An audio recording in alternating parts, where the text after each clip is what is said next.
Greetings, Retro PC Durham. It's Chris here with another system. A little breakaway from the traditional, retro rebuild systems that we've been working on lately. To take a look at an older still system as well. This, as you can see, is an IBM ThinkPad. And this came as part of a donation that a gentleman gave me early fall last year in 2019. A number of used desktops and 2 laptops and a whole bunch of accessories. The other laptop, as well as the other systems that were donated, are all either rebuilt or already fixed up and donated. I know the laptop went out quite a few months ago. But this one sat around for a little while. Now, there's 2 reasons. One, because it's a ThinkPad, and I have a soft spot for ThinkPads. So they hang around with me for a while. 2, it's also probably not powerful enough to be able to handle running Windows 10, which means I can't really make this system okay to be able to send out in a modern setting. And I've been over this before a couple times. It would most likely be able to handle a low-end Linux install, a Ubuntu install perhaps, but for the type of use that these go out, it really makes sense for a system to be running a proper, secure version of Windows for what users are going to be making use of it for. And that's an unfortunate thing about, what makes Linux great is the amount of customization and security and stability it has. The downside is the complexity that is involved around Linux installs still today. Whereas Windows, it's Windows, but at least you know that you're going to have compatibility. And generally speaking, it's got a high level of ease of use. It's not that difficult to make use of a Windows environment. It just sometimes can take some understanding of, what you can do with it. And then you've got, of course, the stability issues. But that being said, we have this system here. Now, this is a ThinkPad A31p.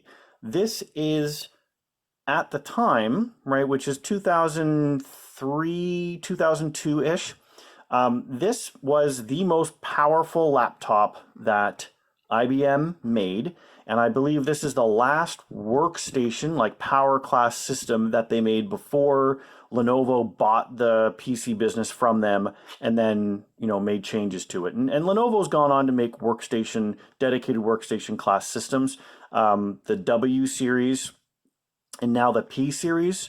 Which, are good. I've got a P71, and it's my big, giant, heavy baby. I love it. But I never really had a lot of workstation class systems, growing up, we'll say. I had a couple very different models, but I think that I like to think that I had a lot of iconic systems. I had a 701C Butterfly ThinkPad, which I regret to this day ever selling. I sold it for a fair amount of money at the time, but I wish I never had sold it. Thinking back about how much I would have loved to have had it still set up on my desk. But this A31p is a piece of ThinkPad history in the fact that for its time, this was literally the most powerful laptop that money could buy. It was heavy, it still is heavy, but running a powerful Pentium 4 processor, this has a 2 gigahertz processor in it, but the most powerful you could get in the system actually went up to 2.4 gigahertz. Up to, I believe, 2 gig worth of DDR SODIMM memory. I have 2 512 DIMMs in here right now for a gig of RAM.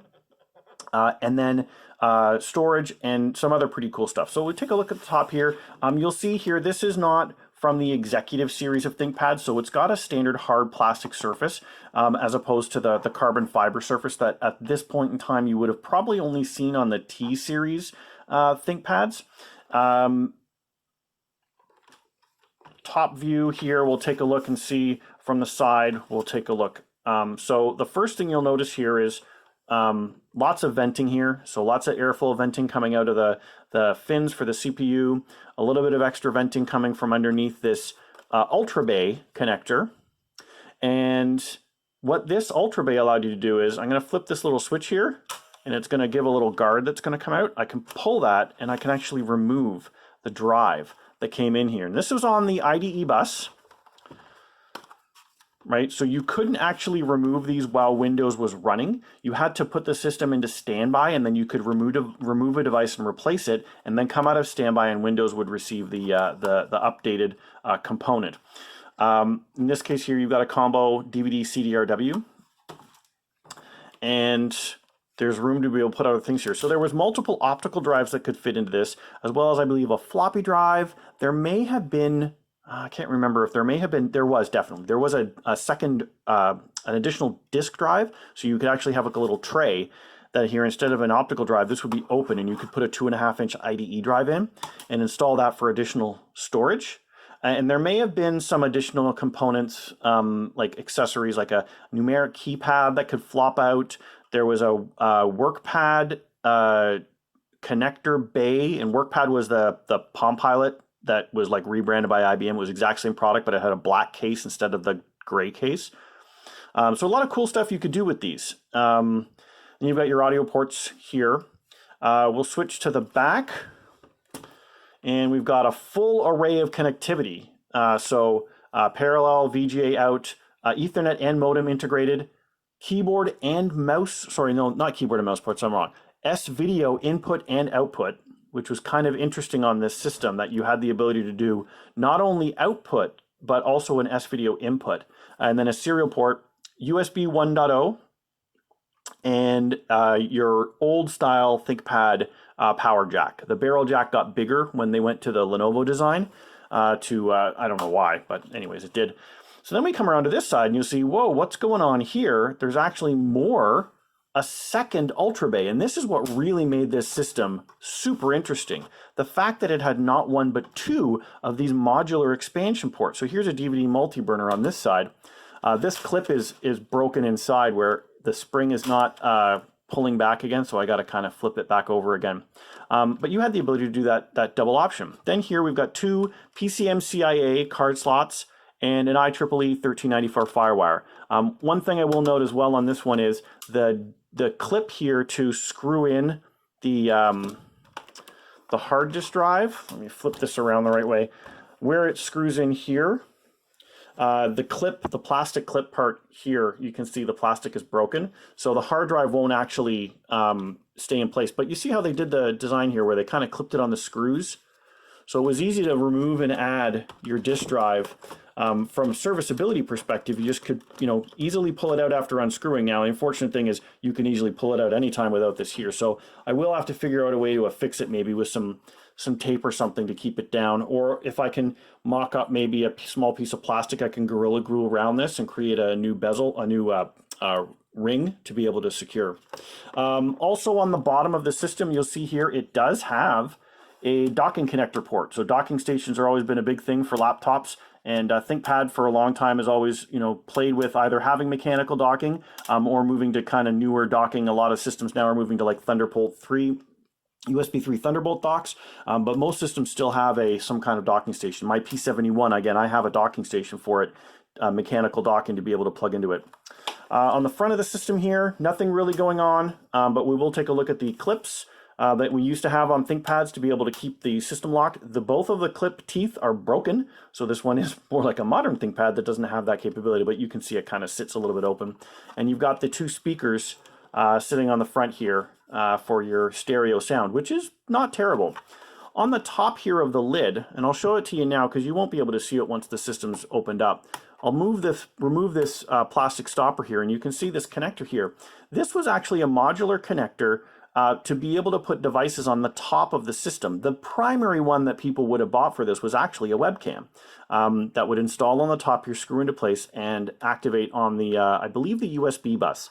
So this was, kind of interesting to have this kind of modularity in systems as well. And I do remember having, I want to say it was on my ThinkPad 600E that had one of these as well. And I had the webcam for it as well, and it was absolutely terrible quality, the worst quality webcam. But then again, back then webcams were all pretty much terrible quality. So we'll take a look on the bottom here from a modular effectors. I'm not going to take the entire system apart, but pretty easy to be able to replace things. Here's the original battery that the system would have come with. It is a lithium-ion battery, so not the old-style NiCad batteries, but definitely not highest quality today. There is no charge left on this. The system will not run without the battery installed, so kind of defeats the purpose of having that. On this side, this set of screws we'll show off first, is where the memory bay is. So just 2 screws and you have access to the 2 memory bays. And these are both matched pairs. One of them has a heat shield on it for some reason. I can't remember. I think when I got this, it might have had, I don't think it had both of these DIMMs installed. I seem to remember it only had either one or it had like 768 installed, but this DIMM is the same on both of them. So maybe I had this from another machine, or maybe he had this in the bin when he donated it to me. So it's the same Kingston modules here. One of them just has this heat visor on it.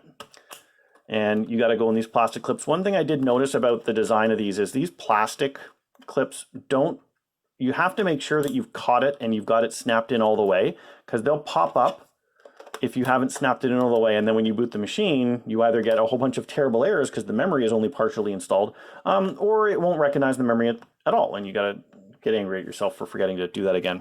On this side, we'll open this up here.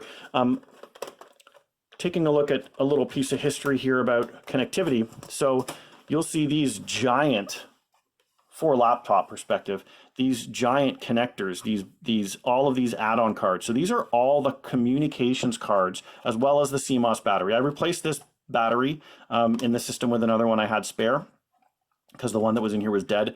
But these are all the communications adapters. So there is the Bluetooth adapter here, and the cables for its antenna. You can barely see it, the white antenna cable underneath that comes out of there. And then you've got here is I believe the Ethernet adapter, and it's got its own little connector there as well. And then this is the Wi-Fi adapter.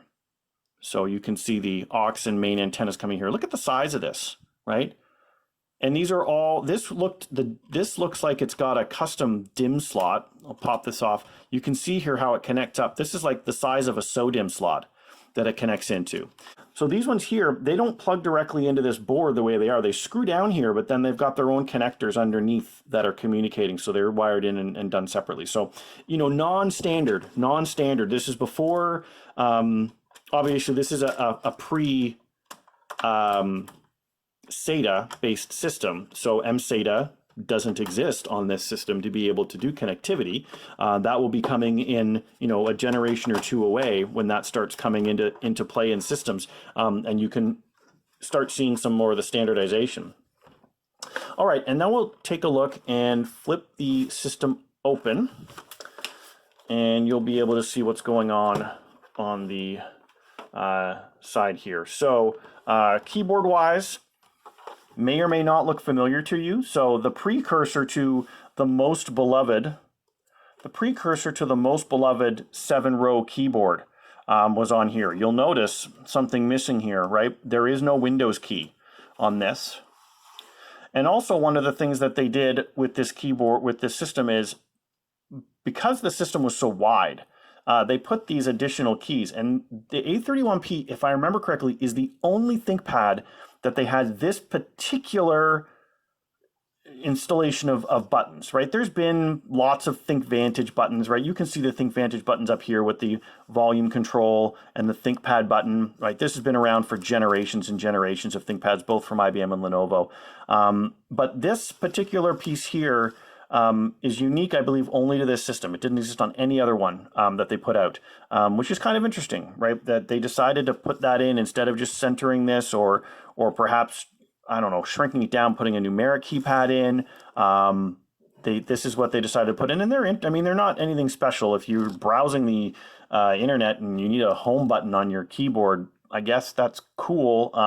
All I find that it does is it gets in the way when I'm reaching to hit the escape key, that I'm expecting to feel my way all the way to the end of the keyboard and hit whatever's over here, and I'm hitting this mail button, and it's not doing anything instead of hitting the escape key. So that's something to get used to, as well as being used to having the Windows key here to be able to open stuff up, and you don't have it. It's you're not used to it. All right, screen-wise, you can see here this beautiful 15-inch, I believe it's 15-inch screen with a 1600 by 1200 resolution. This is the kind of screen that brings back those glorious memories of what, you know, ThinkPads were like before modernization that we have today. Not saying that it's terrible. I mean, 16 by 10 and 16 by 9 are great. But you know, these large screens, when you were in a Windows environment, you'll see when we boot up, just that massive desktop space sitting with the start bar and the taskbar sitting underneath it. You know, you felt like you had a big screen, more so than before. Anyway, so let's get this thing booted up here and take a look at what is going on inside. So we'll plug in our barrel connector, and I'm going to go ahead and also plug in a network adapter. Now, you'll have questions of why I'm doing this and being safe with my internet when we get booted up and you see what's installed on this system. But let's get this going here. I'm going to move my light away. You can see that light blinking on the screen, and let's move a little bit closer here and get as close to the screen as we possibly can. So you'll see that light blinking. That's showing the battery not charging at all. So let's get this going like this. And we look pretty good here. I'm going to hit the power button. Just make sure we're looking nice and clean. Okay, so we're going to hit the power button. And we'll start up.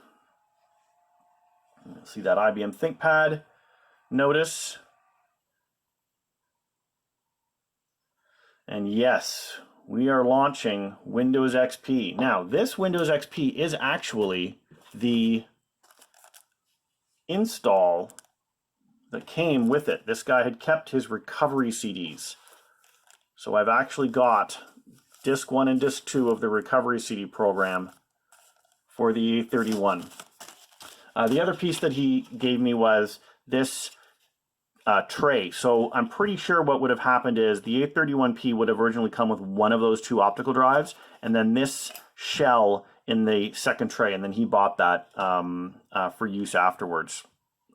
All right, so here we go. Look at this Windows login screen. So a couple things I noticed about the screen. It's in generally really good condition. It does have a dark spot right here that you can see right above the mouse, which is, you know, where the pixelation is kind of, there's burnout. And that's, you know, something that you start to see with LCD screens from time to time. Nowadays, it's a lot about getting pixels stuck. And that's really the biggest thing. And sometimes you can get them worked out and sometimes you can't. But hotspots and dark spots were really a big, I remember being a big thing back in the day with these screens that people would complain about the fact that, you know, it was there. And it's really, I find it's a lot more noticeable than a stuck pixel, because one little pixel you might not notice sometimes depending on what color it's stuck on. But these dark spots, you never stop seeing them. All right, so we're going to log into Windows XP. This has been fully upgraded to Service Pack 2, and I've added some additional applications to it. Obviously, you do not want to run Windows XP today on a machine that you're going to be putting any type of personal information on or running for any extended period of time on your network. This is a fully hackable operating system. It is easy to be exploited. You could be sitting on a random web page and have an advertisement run malicious code directly onto your system. So you do not want to be going on. Let's just, can you see here? I might have to move the monitor, the light down here to get the screen to sign up. Will you go? Okay, so something I want to show you here, at least, is if we look at the top of the bezel here, if I hit function page up on the keyboard, oh, look at that. I've activated the Thinklight, something that existed on a number of ThinkPads for multiple generations, was ended by Lenovo in the series or in the whatever when they move to the new generations. So I think it's after like the T430 and whatever associated generations were in that one. And it was replaced with backlit keyboards. So it's not like you completely lost out on the ability to illuminate. But there's a lot of old school ThinkPad users that have much fonder memories of this LED illuminating their keyboard area and stuff around it. Maybe be able to put a piece of paper or post-it note on your palm rest or something and be able to see that instead of just having the illuminated LED underneath the keys, and sometimes some of the keys light up depending on which model you have. My preference is the illuminated LED keyboard, actually. I prefer it. I like that it's just basic illuminated white, has two scalable levels on most of them where you can do low light and high LED.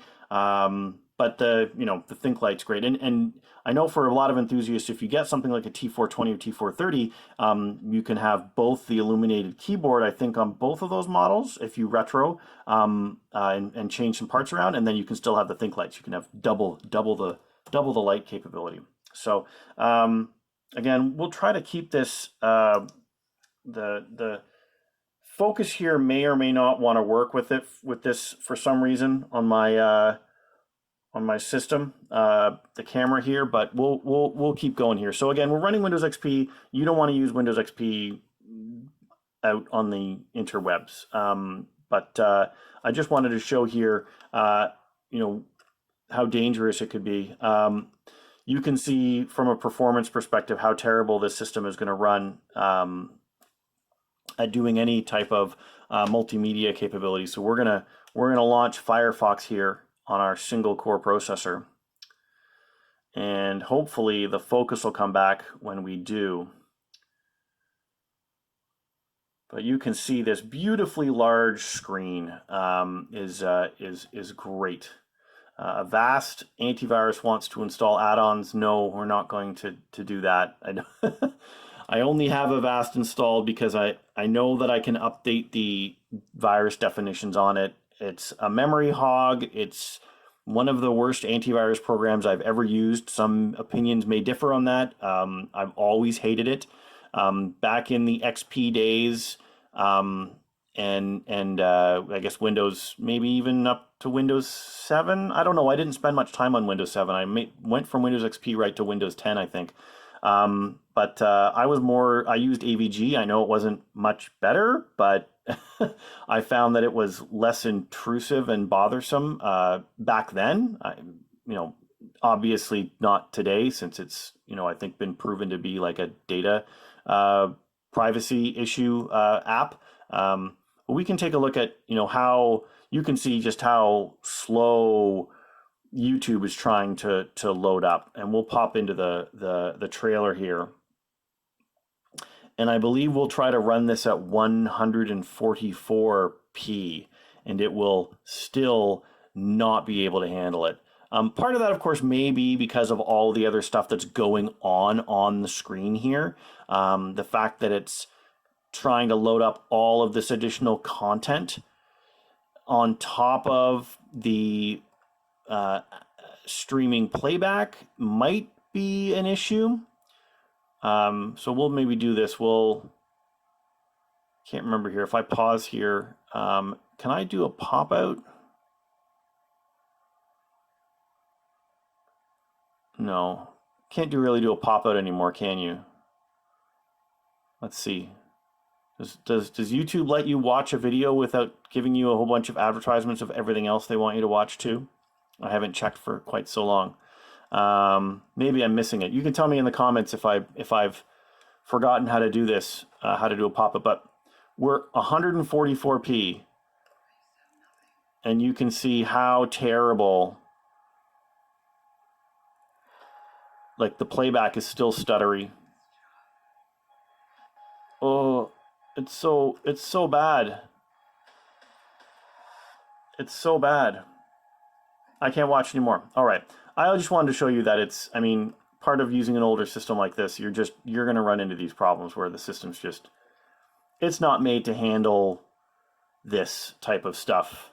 So I'll unplug the network from that to keep it safe. But what you can kind of use one of these systems for is old school, maybe gaming. So we'll do something like, not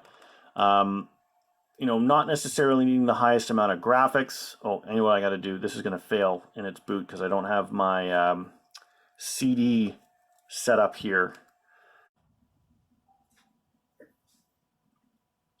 So we're going to go ahead and start a new life here to create character. I love this. I love this game.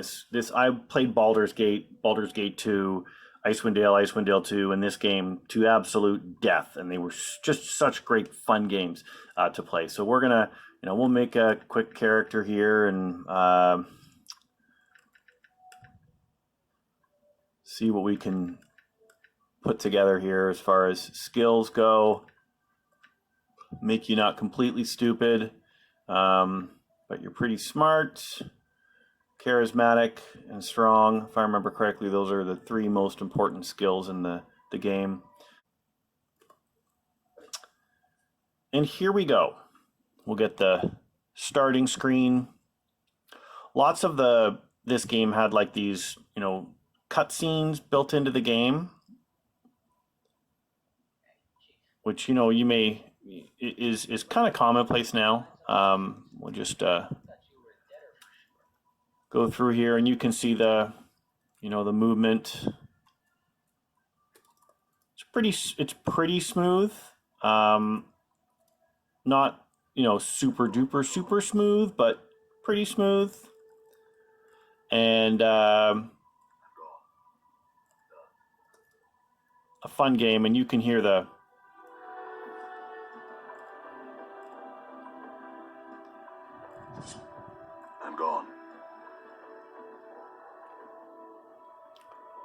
stereo speaker awesomeness. We'll just do a little, oh hey, come on, equip. And now I'm gonna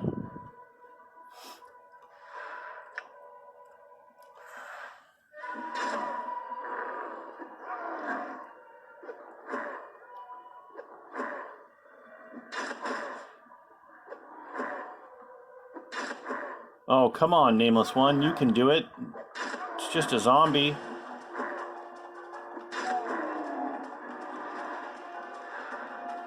I'm gone.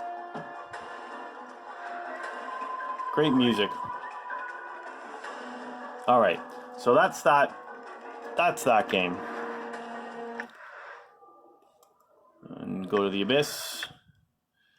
So games like this that didn't have super high graphics requirements are going to run okay on this system. It's got actually, we'll take a look here and I can show you on hardware info, which I have installed on this system, what the specs are, so to speak. So you can get a look at them. But games like this that don't have heavy graphics requirements run pretty good. The problem I have noticed with this one is running a game like Torment, and I would expect with any other RPG game, is whenever there's going to be any heavy CPU requirements where it's trying to figure out like enemy AI, etc., it chugs really, really bad because it is a single core processor. And I know this is before multi-core processing existed, but it really shows through how poorly it performs. So spec-wise, we've got here this Intel Pentium 4 M2000, and that is a single-core, single-threaded 2 gigahertz processor.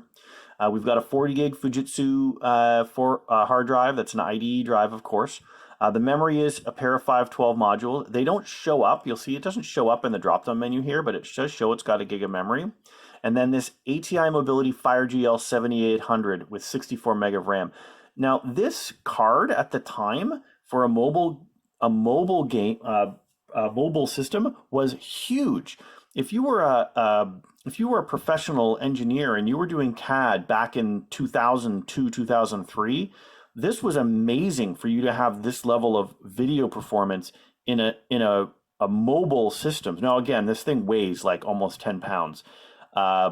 But I mean, the fact that you could do that was incredible. Today, obviously, a 64 meg 4x AGP video card really doesn't hold up very well at all. One of the other things I noticed here was the memory shows up. This is very strange, and I think this may be just a hardware info thing reading these older systems. It shows 8 memory banks available in the system. There's only 2 memory banks in the system.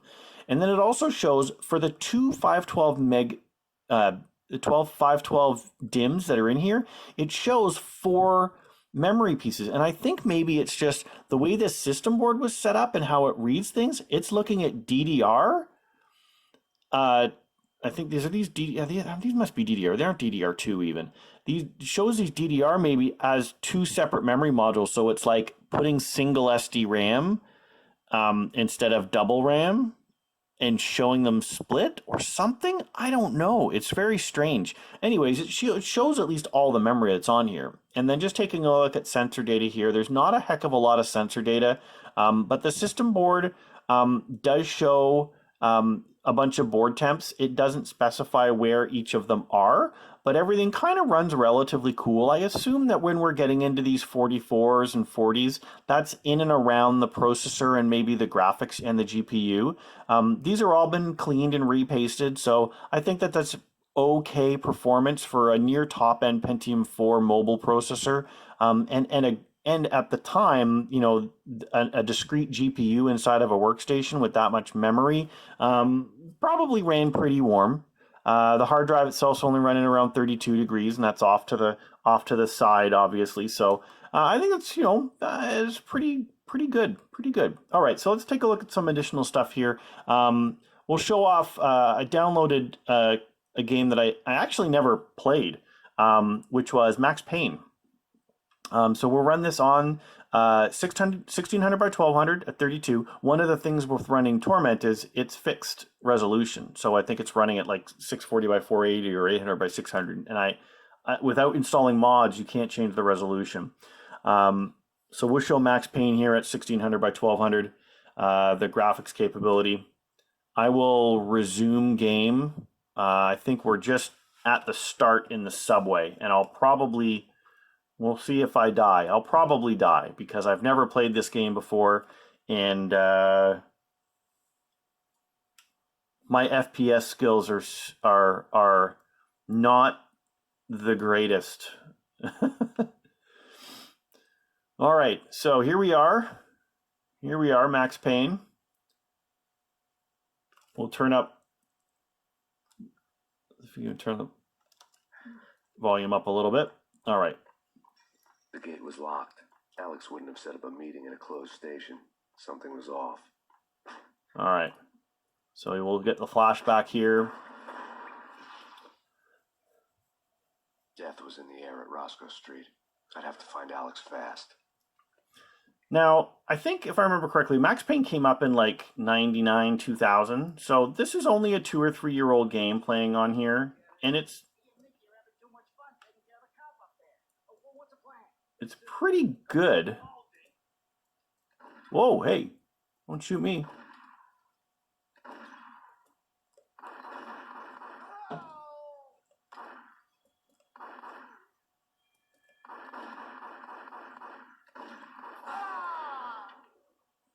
Right in the gut. I'm a terrible shot, apparently. I'm actually trying to look at the camera while I'm playing. So we'll pick up our guns here. But you can see the gameplay is, you know,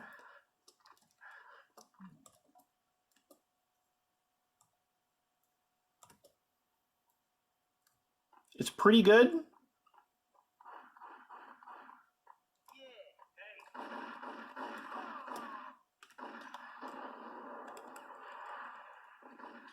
Apparently I could not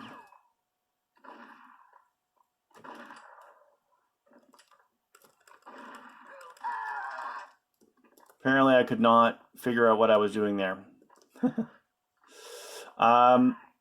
Yeah, so you can see here the graphics quality is okay on this one. I won't play any farther here, but it's pretty good. It is a little bit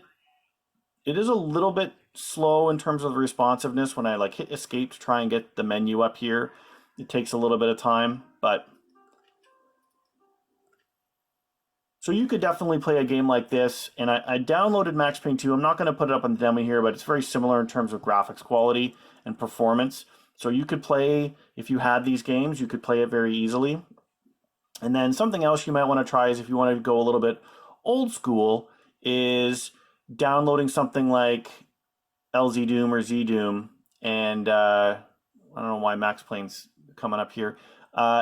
And if you've got access to your old WAD files from Doom, is go and play something like LZ Doom. Now, the sound on this is not, I think, not going to necessarily be great, if I remember correctly. Okay, so we haven't started yet on this one. All right. So some of the things that you can do with LZ Doom is you get mouse look. So you can actually, you play with the controls, you can have this set thing. So being able to look around and also being able to jump, two things that obviously don't exist in the original design of Doom. But you can see here the quality is pretty good. I mean, it looks really good. It's fun to play. Something like Dark Forces would probably run great on a system like this as well.